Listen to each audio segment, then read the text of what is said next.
नमस्कार, ये आकाशवाणी शिमला है। अब आप प्रभा शर्मा से प्रादेशिक समाचार सुनिए। आज के मुख्य समाचार। मुख्यमंत्री ने कांगड़ा जिले के ढगवार में अत्याधुनिक दुग्ध प्रसंस्करण संयंत्र की रखी आधारशिला। तपोवन के पास अंतर्राष्ट्रीय कन्वेंशन सेंटर बनाने की घोषणा। राज्यपाल शिव प्रताप शुक्ल ने नशे के खिलाफ अभियान में एकजुट प्रयासों पर दिया बल।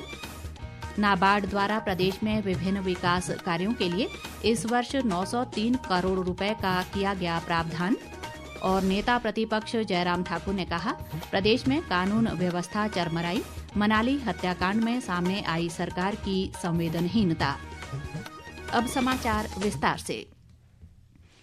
मुख्यमंत्री सुखविंदर सिंह सुक्खू ने आज कांगड़ा जिले के ढगवार में 1.5 लाख लीटर प्रतिदिन क्षमता वाले अत्याधुनिक दुग्ध प्रसंस्करण संयंत्र की आधारशिला रखी। इस अवसर पर उन्होंने कहा कि इस संयंत्र के क्रियाशील होने के बाद कांगड़ा, मंडी, हमीरपुर, चंबा और ऊना जिलों के किसानों की आर्थिकी सुदृढ़ होगी, जिससे 35,000 से अधिक दुग्ध उत्पादक लाभान्वित होंगे।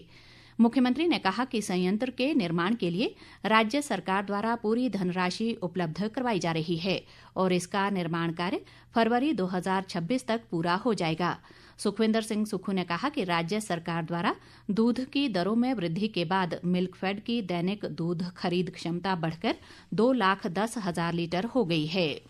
जब से हमारी सरकार बनी है तब से ग्रामीण अर्थव्यवस्था को मजबूत करने के लिए हर वर्ष नए नए आइडिया, नई नई योजनाएं और नई नई टेक्नोलॉजी पर काम कर रही है। मुझे खुशी है कि 1 साल पहले जब मैंने बजट में जो ढगवार में प्लांट लगा था, जिसको कोई पूछता नहीं था, अगले साल इसी समय हम इसका उद्घाटन भी करेंगे और 1.5 लाख प्रतिदिन क्षमता के तहत इसमें दूध की प्रोसेसिंग की जाएगी। हम गाँव के किसान के हाथ में पैसा देना चाहते हैं और गाँव के किसान जिसके पास पशुधन है उसके हिसाब से हम उनका दूध खरीदकर इस मिल्क प्रोसेसिंग यूनिट में लगाएंगे। इस बीच मुख्यमंत्री सुखविंदर सिंह सुक्खू ने धर्मशाला के तपोवन के पास 150 करोड़ रुपए की लागत से देश का सबसे बड़ा अंतर्राष्ट्रीय कन्वेंशन सेंटर बनाने की घोषणा की।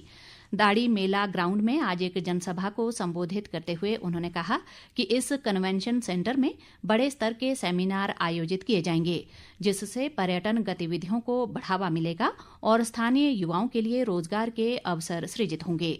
मुख्यमंत्री ने कहा कि वर्तमान राज्य सरकार ने भ्रष्टाचार पर जीरो टॉलरेंस की नीति अपनाई है, जबकि पिछली भाजपा सरकार के कार्यकाल के दौरान अमीर और गरीब के बीच की खाई और बढ़ गई थी। सुखविंदर सिंह सुक्खू ने आरोप लगाया कि पूर्व भाजपा सरकार ने राजनीतिक लाभ के लिए राज्य के खजाने का दुरुपयोग किया, जबकि कांग्रेस सरकार आम लोगों को लाभान्वित करने के उद्देश्य से ठोस प्रयास कर रही है।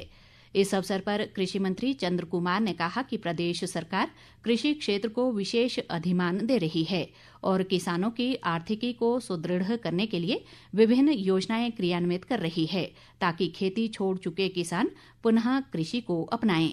उन्होंने किसानों से नकदी फसलों को अपनाने का भी आग्रह किया। राज्यपाल शिव प्रताप शुक्ल ने नशे के खिलाफ अभियान में सभी को एकजुट होकर कार्य करने पर बल दिया है। वे आज शिमला में एक समाचार पत्र समूह द्वारा आयोजित यंग अचीवर्स अवार्ड 2025 कार्यक्रम में बतौर मुख्य अतिथि बोल रहे थे। राज्यपाल ने कहा कि प्रधानमंत्री नरेंद्र मोदी की प्रेरणा से उन्होंने प्रदेश में नशे के विरुद्ध अभियान शुरू किया है, जिसमें मीडिया और आम लोगों के सहयोग से सकारात्मक परिणाम सामने आ रहे हैं।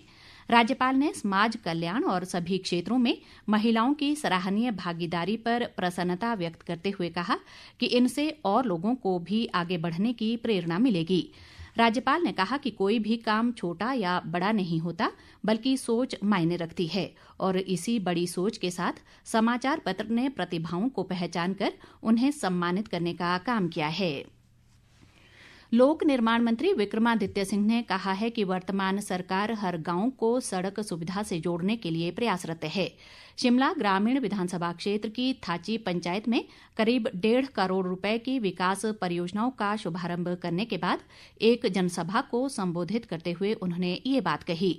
विक्रमादित्य सिंह ने कहा कि प्रदेश में अब नई सड़क बनाने के लिए राजस्व दस्तावेज लोक निर्माण विभाग के नाम करने की जिम्मेदारी पंचायत प्रतिनिधियों की होगी।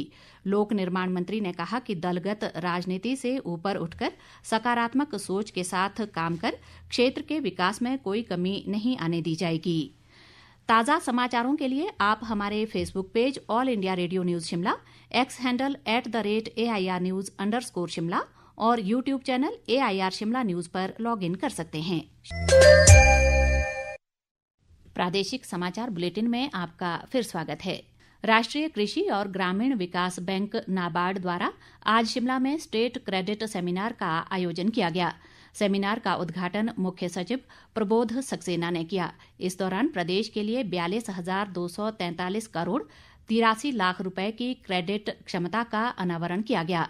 मुख्य सचिव ने नाबार्ड का स्टेट फोकस पेपर भी जारी किया और उम्मीद जताई कि प्रदेश में नाबार्ड के सहयोग से विकास कार्यों में तेजी आएगी। उन्होंने ग्रामीण विकास में बैंकों की महत्वपूर्ण भूमिका पर बल देते हुए निजी निवेश को सार्वजनिक निवेश से अधिक महत्व देने की आवश्यकता बताई।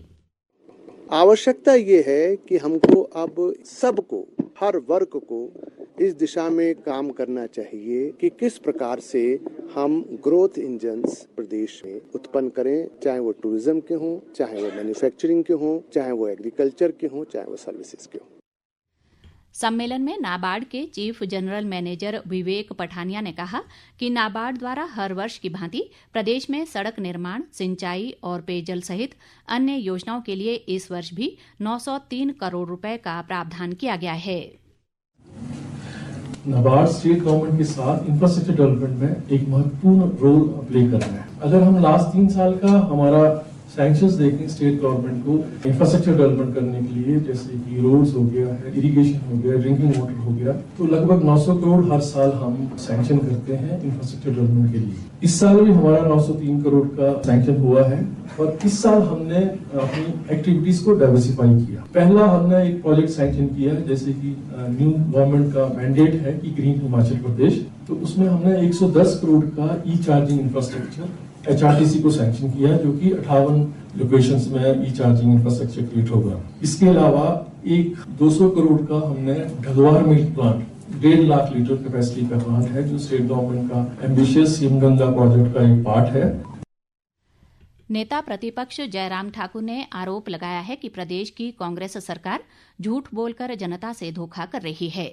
शिमला से जारी एक बयान में उन्होंने कहा कि मुख्यमंत्री सुख आश्रय योजना के प्रचार प्रसार में सरकार करोड़ों रुपए खर्च कर रही है, लेकिन इस योजना के तहत शिक्षा ग्रहण कर रहे बच्चों की फीस संस्थानों को नहीं दे पा रही है। जयराम ठाकुर ने कहा कि प्रदेश में कानून व्यवस्था पूरी तरह चरमरा गई है और मनाली विंटर कार्निवल में हजारों की भीड़ के बीच एक युवक की हत्या होना इसका प्रमाण है। उन्होंने इस घटना की निंदा करते हुए कहा कि ये सरकार और प्रशासन की संवेदनहीनता है। चंबा जिला में दिव्यांग बच्चों को उनके घर द्वार पर ही NHPC चमेरा चरण 2 व साफिया फाउंडेशन के संयुक्त तत्वावधान में निशुल्क थेरेपी सेवाएं दी जाएंगी। मुख्य चिकित्सा अधिकारी डॉक्टर विपिन ठाकुर ने बताया कि इस अभियान का उद्देश्य जिले के दिव्यांग बच्चों तक स्वास्थ्य सेवाओं को पहुंचाकर उनके जीवन को बेहतर बनाना है। NHPC चमेरा चरण 2 के महाप्रबंधक उमेश कुमार नंद ने कहा कि साफिया फाउंडेशन इस अभियान के तहत 3 साल दिव्यांग बच्चों की थेरेपी संबंधित विभिन्न स्वास्थ्य सेवाएं उपलब्ध करवाएगा। इसमें बच्चों को डोर टू डोर सर्विसेज दिया जाएगा। इसमें कुछ लोकेशंस ऐसे हैं जहाँ पे अगर व्हीकल नहीं भी जा पाती है तो नियर बाई एरिया में पूल करके उन बच्चों को ये फैसिलिटीज दी जाएगी, चाहे वो ऑक्यूपेशनल थेरेपी हो या फिजिकल थेरेपी की जरूरत हो। हर तरह की जो स्पीच थेरेपी है तो इसमें सारी फैसिलिटीज दी जा रही हैं। हिमाचल प्रदेश भवन व अन्य सन्निर्माण कामगार कल्याण बोर्ड द्वारा आज हमीरपुर में कामगारों के लिए जागरूकता व आवश्यक सामग्री वितरण कार्यक्रम का आयोजन किया गया। इस कार्यक्रम में मुख्यमंत्री के राजनीतिक सलाहकार सुनील शर्मा बिट्टू भी विशेष रूप से उपस्थित रहे। बिट्टू ने कहा कि कामगार कल्याण बोर्ड सहित सरकार की सभी कल्याणकारी योजनाओं का लाभ पात्र लोगों तक पहुंचाने के लिए मुख्यमंत्री सुखविंदर सिंह सुक्खू ने विशेष दिशा निर्देश जारी किए हैं। अंत में मुख्य समाचार एक बार फिर। मुख्यमंत्री ने कांगड़ा जिले के ढगवार में अत्याधुनिक दुग्ध प्रसंस्करण संयंत्र की रखी आधारशिला। तपोवन के पास अंतर्राष्ट्रीय कन्वेंशन सेंटर बनाने की घोषणा। राज्यपाल शिव प्रताप शुक्ल ने नशे के खिलाफ अभियान में एकजुट प्रयासों पर दिया बल। नाबार्ड द्वारा प्रदेश में विभिन्न विकास कार्यों के लिए इस वर्ष 903 करोड़ रुपए का किया गया प्रावधान। और नेता प्रतिपक्ष जयराम ठाकुर ने कहा, प्रदेश में कानून व्यवस्था चरमराई, मनाली हत्याकांड में सामने आई सरकार की संवेदनहीनता। इसी के साथ ये समाचार बुलेटिन समाप्त हुआ। हमारा अगला बुलेटिन आप सुन सकते हैं सुबह 9:20 पर। नमस्कार।